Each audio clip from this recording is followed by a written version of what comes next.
Hello guys, welcome back to my channel. I hope you all are good. So जो हम आज से series शुरू कर रहे हैं वो एमसीक्यूज़ की ऑन अकाउंटिंग, जो आपके फाइनेंस अकाउंट असिस्टेंट एग्ज़ाम में वेरी इंपॉर्टेंट होंगे।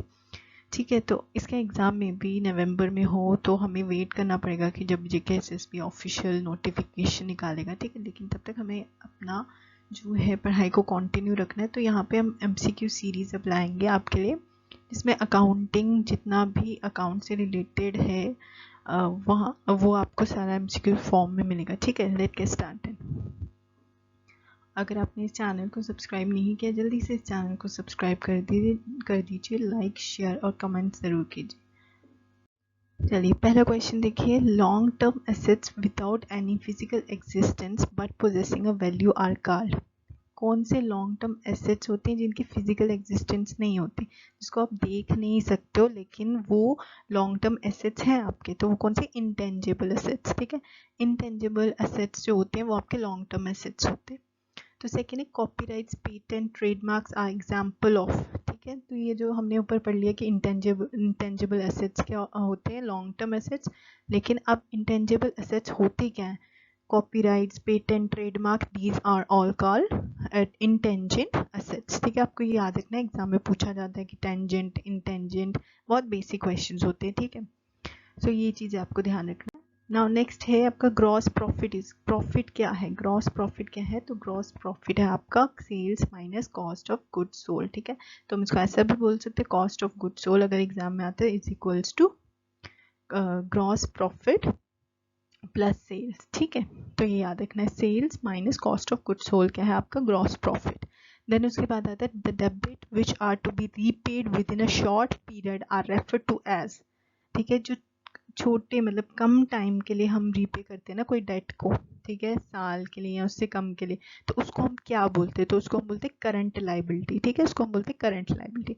कोई भी डेट हम रिपेड कर रहे हैं शॉर्ट टाइम के लिए, थोड़े कम टाइम के लिए, कितने टाइम के लिए? 1 साल या साल से कम के लिए, तो उसको हम बोलते हैं करंट लाइबिलिटी। ठीक है, देन उसके बाद आता है net profit is calculated in which of the following account. तो नेट प्रॉफिट जो आपका जो नेट पूरा प्रॉफिट होता है वो किस में कैलकुलेट होता है, किस अकाउंट में आपका कैलकुलेट होता है?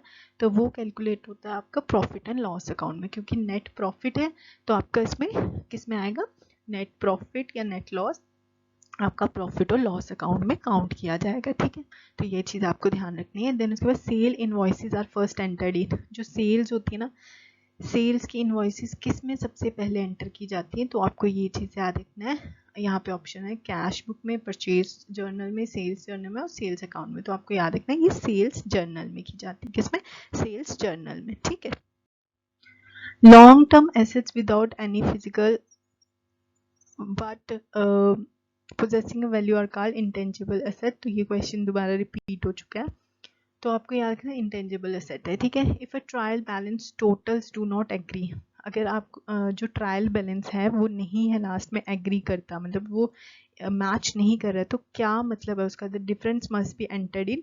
तो इसका मतलब कहाँ पे डिफरेंस आ रहा है? सस्पेंशन अकाउंट में क्या आ रहा है? डिफरेंस आ रहा है। अगर ट्रायल बैलेंस लास्ट में मैच नहीं हो रहा है तो इसका मतलब कहाँ पे उसका डिफरेंस आ रहा है? सस्पेंशन अकाउंट में उसका डिफरेंस आ रहा है। ठीक है, current asset minus current liability is equal to capital. तो जो करंट एसेट्स होते हैं माइनस जो लाइबिलिटीज होती है, एसेट्स मीन्स जो आपके पास है, लाइबिलिटी मीन्स अगर आप किसी को कुछ देना है, ठीक है, लोन ले रखा है तो उसको वापस करना है आपको, तो उसका टोटल क्या होगा? ठीक है, जब हम करंट एसेट से जब हम लाइबिलिटीज को माइनस कर देते हैं तो वो क्या निकलता है? तो वो वर्किंग कैपिटल निकलता है। ठीक है,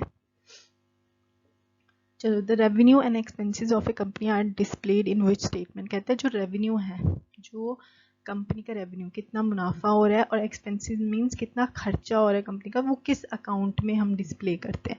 तो वो हम इनकम स्टेटमेंट में डिस्प्ले करते हैं इसको। ठीक है, तो ये चीज़ आपको याद रखनी है कि जो एक कंपनी का मुनाफा है, जो कंपनी का एक्सपेंसेस हैं, वो किस स्टेटमेंट में उसको डिस्प्ले किया जाता है? तो वो किया जाता है आपका इनकम स्टेटमेंट में। ठीक है,